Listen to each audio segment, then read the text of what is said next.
They say a lie can travel the whole world before the truth even wakes up. But in a small southern town, the lie didn't need to travel far. It lived right there on the front porch, in the whispers behind lawns, in the hopeful little smirks people gave each other, when they believed the world was finally bending back toward a time when they stood on top. It didn't matter if the promise was real. It didn't matter if the words made sense. What mattered was how the lie made them feel. Safe, powerful, superior. That's how the morning started. A thick air of expectation hanging over the town like fog that refused to lift. And in the middle of that fog stood Marcus Langley, a man who'd lived his whole life on the same dirt these folks claimed as their birthright. A man who once thought neighbors meant community. But that was before resentment became a hobby and rumors became oxygen. He stepped outside that morning, expecting just another walk to clear his mind. But instead, he saw them three neighbors standing at the corner, red-faced and muttering about roundups, starting any day now.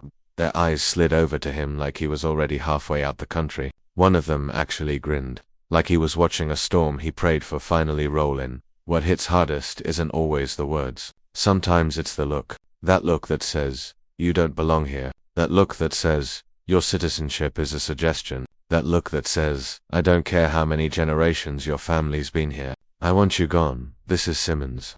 And welcome back to Chronicles of Black. If you're hearing this, make sure you subscribe and drop a comment. Because stories like this need voices, and voices need community. Now let's get back to Marcus, standing in that morning light, realizing something ugly had settled over his hometown. He didn't reply to the neighbors. What do you say to people who celebrate a fantasy where you disappear? He just kept walking, though every step felt heavier than the last. The whispers followed him down the street. That's the thing about fear, it doesn't come crashing in. It creeps, it lingers, it waits for you to turn around so it can stare you in the face.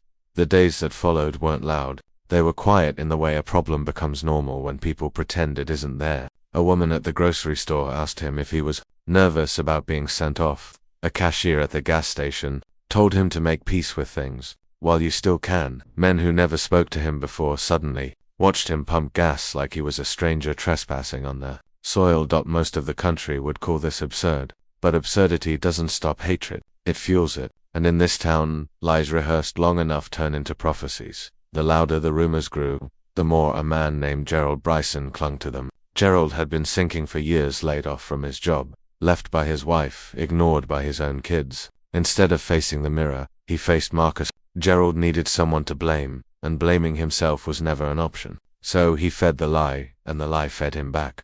Online, he wrote posts claiming relocations were coming. At bars, he ranted about taking America back. At church, he whispered that some folks were living on borrowed time. Before long, people listened not because they believed him, but because they wanted to. Every time Marcus saw him, the air felt colder. You can tell when someone's anger shifts from annoyance to obsession. Gerald looked at Marcus the way a man looks at the cause of his pain, even if that pain was of his own making. One night, while the sun bled out behind the tree line, Marcus walked home from visiting his mother. The street was quiet, too quiet. When steps echoed behind him, he didn't turn, not yet. He knew who it was. Gerald's voice cut through the air. Why are you still here, Marcus? Not a question. A threat dipped in frustration. Ain't you supposed to be packing? Or did you think they were joking? Marcus stopped, turned slowly. Gerald stood there, shaky but burning with something dangerous, misinformation mixed with desperation. A toxic combination that's put too many black people in graves and too many white men behind excuses. You should have been gone, Gerald said. They promised things would change. Promised they'd get rid of people like you. People like you. Marcus had heard that phrase his whole life, but coming from Gerald, in that quiet street, it carried an echo of something darker. He wanted to snap back. He wanted to shout the truth and remind Gerald that he was a citizen, born right here in this country like any other American. But the story never ends well when a black man raises his voice. Not in a small southern town where truth bends under pressure and fear rewrites events before sunrise. So he breathed, held his anger deep in his chest where generations before him had been forced to hold theirs. I'm not going anywhere, he said softly. That only angered Gerald more. When people depend on a lie to feel whole, the truth feels like a personal attack.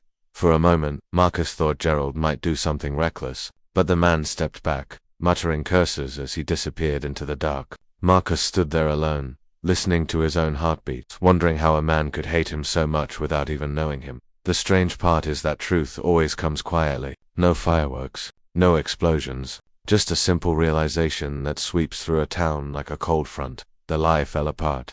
Not because someone exposed it. Not because someone argued it. It just collapsed. People realized Black Americans cannot be deported. They are citizens. Their heritage is deeper than most of the families who wanted them gone. Their legacy isn't fragile. It's the foundation. The same people who cheered for the lie now felt betrayed. Not by their ignorance. Not by the politicians who fed it. But by reality for not matching the fantasy they worshipped. Gerald was the loudest to break. He stormed across his yard, fists balled, muttering about being misled. Neighbors peeked from windows, watching a man unravel under the weight of a truth he refused to learn until it crushed him. The town felt the sting too. The shame, the embarrassment, the humiliation of betting everything on something that never existed. Marcus watched from his porch. No satisfaction, no smile. Just the heavy ache of seeing people drown in the same ocean they chose to jump into.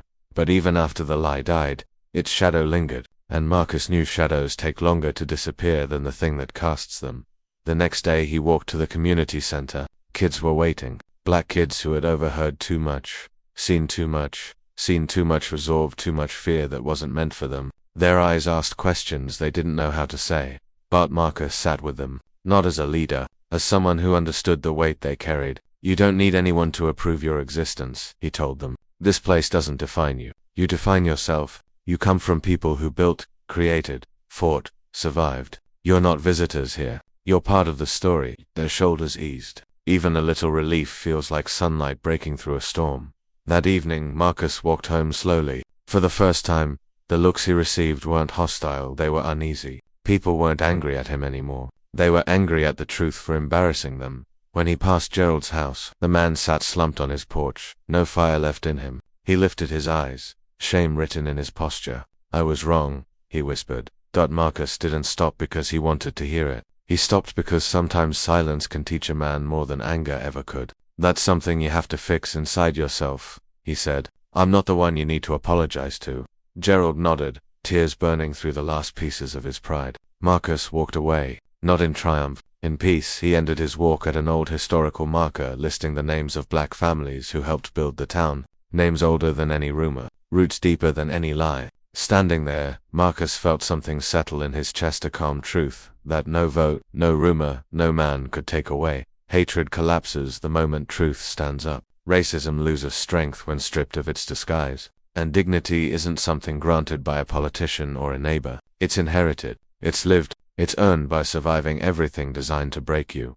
Marcus turned toward home, the sun dipping behind him, painting the sky in colors that belonged to everyone and no one. He walked with steady steps, carrying no anger, no bitterness, just history, pride, and the quiet victory of still being here, a man rooted, a man unshaken, a man whose existence pushed back against every lie without lifting a finger.